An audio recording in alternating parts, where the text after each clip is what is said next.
चलेगा, मनुष्य अहंकारी नहीं चलेगा, सभी मजदूरों का लेकर नोटबुक छूट बिल्कुल नहीं होगा।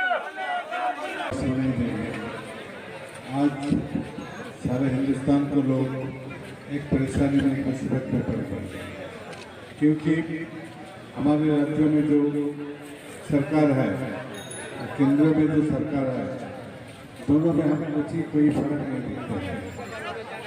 दोनों में हम लोग को कोई फर्क नहीं दिखता है। जनता के हित में जो काम करना था वो काम नहीं है।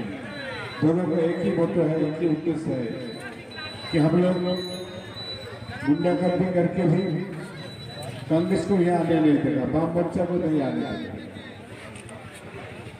और बीजेपी का ये ही सपना है कि देश को कांग्रेस मुक्त भारत बनाए। जितने भी थे वो मारे गए, कुछ नहीं हुआ, आपके कानों में आवाज नहीं गई। उसके बाद ये कोरोना काल आया और आपके अनप्लान लॉकडाउन की वजह से न जाने कितने प्लास्टिक मजदूर रास्ते पे चल चल कर मारे गए, पाँव में छाले हो गए, ट्रेन में गए लेटे पटरियों पे कट गए, पर आपके कानों में आवाज नहीं गई।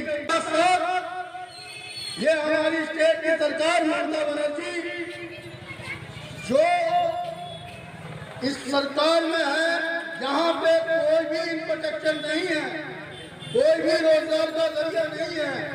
यहाँ के लोग बाहर जाते हैं काम करने, कोई मुंबई, दिल्ली, मद्रास, बहुत जगह क्यों जाते हैं? यहाँ कारोबार नहीं है। और यहाँ जो फैक्ट्रियाँ चल रही है, जो जूट मिल वगैरह चल रहे हैं, उनको बंद किया जा रहा है। उसमें पॉलिटिक्स हो रहा है, इनके खुद के लोग बैठ के मनमानी कर रहे हैं। कॉन्ट्रैक्ट सिस्टम बनाया जा रहा है कॉन्ट्रैक्टरों का। इस सरकार में यही सब हो रहा है। राशन चोरी, अनपान के जितने पैसे हैं उसमें गोलमाल, यही